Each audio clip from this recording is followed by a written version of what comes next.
If there is any doubt about this, let me read Mr. Rarick's letter of December 16, 2010 to Mr. DiMatteo. And I'm quoting in part. Dear Mr. DiMatteo, this correspondence is to serve as notification that on Monday, December 20th, 2010, the school committee and the town council will hold a joint meeting at 7 p.m. in the council chambers. The matter for discussion is the 29-2010 order. Hopefully at that time we will be able to resolve all outstanding issues, unquote. Note the reference by Mr. Rarick to the joint meeting in the correspondence of December 16. This was then followed by Mr. Rarick's letter of December 17, 2010 to our town clerk, Mrs. Nancy Mello, and I'm quoting in part. Due to the sensitive nature of Monday's scheduled executive session meeting between the school committee and the town council, I expect that many people will attend the meeting. I am concerned that they will be locked out of town hall and will be left standing in the cold once the executive session begins. Would you consider moving the location of the meeting to the Tiverton High School library? Please let me know as soon as possible since this is time sensitive. Sincerely, William J. Rarick. On the same day, Mr. Gonzalo responded that having the joint meeting at the high school library was acceptable. But note Mr. Rarick's reference in that letter of December 17th to an executive session meeting. Now let me make it clear. The request for a joint meeting came from the school committee and Mrs. Rarick, and Mr. Rarick. I agreed to it, and I think it was a good idea, but the initiative came from them. The request for an executive session came from the school committee and Mr. Rarick, and according to Mr. Rarick in a conversation with Mr. Gonzalo, it was based on the recommendation of their attorney, Mr. Robinson. Again, I would agree with it, but again, it was their initiative. The recommendation to hold the joint session at the high school, again, came from Mr. Rarick. And presumably, Mrs. Black and Mr. Rarick are acting with the approval and consent of the school committee, since Mrs. Black specifically indicates in her correspondence, quote, she is acting on behalf of the school committee. And the members of the school committee were copied on her correspondence of December 15th. Even as late as Monday, December 27th, 2010, Marcia Podzesnik reports in the Newport Daily News, and apparently this was based on an interview or discussion with Mr. Rarick. The school committee has asked for a meeting with town officials to discuss the matter. The superintendent of schools, William Rarick, also has made it clear that the school department will not hesitate to file suit to retain the money, unquote. Unfortunately, the meeting of December 20th, 2010 had to be postponed because of weather conditions. I contacted Mrs. Black that day, suggesting the meeting for December 20th be canceled and that the joint meeting be rescheduled at a later date. Mrs. Black promptly got back to me. She specifically indicated that everyone on the school committee had been contacted, as well as Mr. Rarick, and they were all in agreement to postpone the meeting.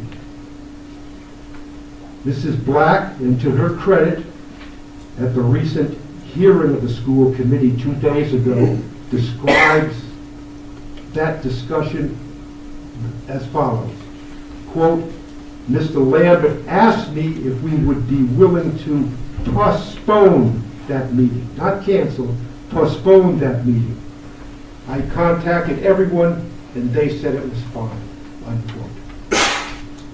We also agreed at my request that Messrs. Rarick, Gonzalo, Robinson, and Tice would have the responsibility to come up with a date for the new meeting. I was advised by Mr. Gonzalo on December 21st or 22nd that Mr. Rarick and he had come up with a date of January 13th for the joint meeting, and Mr. Rarick had further indicated he would recommend this date to the school committee. There was never any suggestion that the school committee had somehow reserved any right to unilaterally reject a joint meeting, the very meeting that they had proposed. Understandably, under all of the circumstances, Mr. DiMatteo and Mr. Dancero, by correspondence of December 23rd, 2010, formally requested the acting auditor general for an extension of time to file the town's annual audit report until January 31st, 2011. I was requested to sign as well on behalf of the town because Mr. Gonzalo was on vacation and out of state. This letter of December 23rd clearly states Mr. DiMatteo's understanding and my understanding of where we stood as far as a meeting at that time. And I'm quoting in part. We have tentatively planned a meeting to resolve this dispute on January 13th, 2011. It is hoped at that meeting a resolution will be forthcoming, and then we can proceed with the completion of the audit and the annual financial report for fiscal year 2010 and make the requested extension date of January 31st, 2011. That letter was directed to the acting auditor general. At the school committee meeting 2 days ago on December 28th, Mr. Rarick repeatedly implied that there was no agreement or understanding with the Tiverton Town Council. For example, Mr. Rarick, speaking about the need for a meeting, quote, if we are to meet with the council, and in speaking with Mr. Gonzalo about the date of January 13th, I said, if the committee does want to meet, unquote. Mr. Rarick did not recommend the date of January 13th, 2011 as promised, and in fact argued that there was, quote unquote, no purpose at all in having a meeting. Speaking personally, I did have a few questions that might have been helpful, at least to me, in defining some of these issues. For example, can we at least agree on the amount at issue, since Mr. Rarick has repeatedly characterized Mr. DiMatteo's numbers as quote-unquote blatantly false? Are Mr. DiMatteo and Mr. Dancero really submitting blatantly false numbers to the state auditor general? Or is it just possible there could be some misunderstanding? That's an issue we could have discussed. What is the position of the school council as to the extent of the town's obligation to make up any shortfall in aid? Does that obligation, according to the school committee, include both state and federal aid? And would there be a town obligation for a shortfall by one of these sources if the shortfall is offset by an increase in aid from the other source? Is the school committee simply unwilling to go public on this issue? What burden of proof does the school department have to meet, if any, to establish that any aid it receives is restricted and also not being used to offset some normal operational expenses? And of interest, I think, to the taxpayers, how would we reflect all of this on an annual budget report? If we were to present an honest budget to the taxpayers of Tiverton and an honest tax bill, wouldn't we have to note somewhere that they might have the additional burden to fully indemnify the school department for any shortfall in aid? And if the shortfall was significant enough, shouldn't they know that we might have to send out a supplemental tax bill? Those are issues that might have been Because of issues like this, and many more that I'm sure all of you could come up with, I have to disagree with Mr. Rearick's view that there is nothing to discuss. Is there any importance to the joint meeting in my insistence that it be a joint meeting? Well, this is what I keep asking myself. Why is the school committee so determined not to have the joint meeting? So determined not to have the Tiverton Town Council as a municipal body? And why is it so determined to keep it, as Mr. Rearick kept repeating, a school committee meeting? At this point, I'm not going to respond in any other way to the invitation that I received from Mrs. Black, other than to indicate I'll wait for an acceptable proposal for a joint meeting before making a decision. Thank you.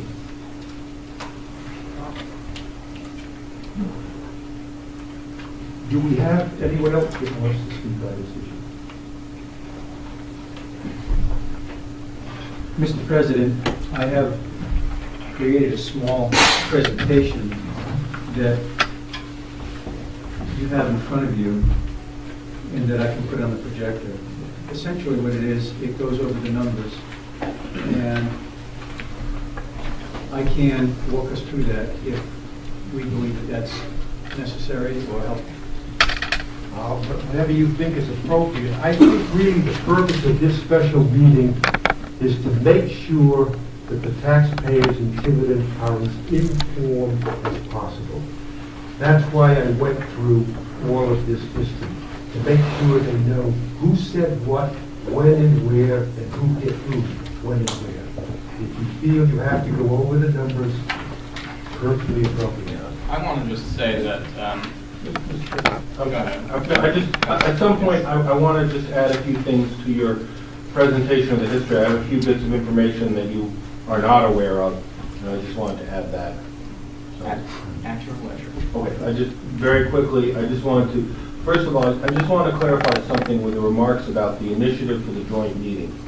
Coming officially, yes, from the initiative was from the school committee and their council, but I do want to say that I spoke to Mr. Robinson the day after our last meeting with the idea that litigation was coming. I spoke to him, and I actually suggested to him the idea of a joint executive committee meeting. I made it quite clear to him when I spoke to him that I was merely making the suggestion on my own, lawyer to lawyer, as can we sit down and talk it out, and that I had not raised it with the council and did not have any authorization from the council to make the proposal. But I did raise it first with Mr. Robinson on that, just can't we all sit down and talk? So I just want to make that clear. The second thing I just want the council and the public to be aware of is following the filing with the Department of Education by the school committee on December 21st, I received that on the 23rd. On the 24th, which was Christmas Eve day, I tried to contact the Commissioner of Education and the Chief Legal Counsel there, and obviously was unsuccessful. Even though the office was open and someone answered the phone, they were not available. I did receive a return phone call and spoke to Paul Pontarelli from the legal office today, and basically said that my concern was we received their letter. I wanted them to know the official position of the town was that the Commissioner of Education did not have jurisdiction over this matter, and we would be filing something in writing on that. And also that I thought there was not a need for urgency, that we, again, could at least talk if they're going to file something and so forth, that we would talk first, because this didn't concern the current fiscal year and it didn't concern a deficit, and the town had obtained an extension on the audit so that there was not an immediacy of doing something over the Christmas holiday week. And that's basically my bringing you up to date on my actions. Well, I stand corrected. I hope I made it clear that I'm obviously giving my history based on a particular filter, and the information that I received from Mr. Gonzalo, I'm sure he wasn't trying to mislead me, was, oh, Jay, I spoke with Mr. Rearick, Mr. Rarick said he spoke with Mr. Robinson, and Mr. Robinson suggested an executive session. So with all of that said, obviously, I think my history can be Right, and qualified. I think by you a can number say of- that it came jointly from Mr. Robinson and myself. Okay. But I wanted to let you know that I was involved with that. As frankly, I would be with any legal matter. My first effort is always to see, can we talk about it first?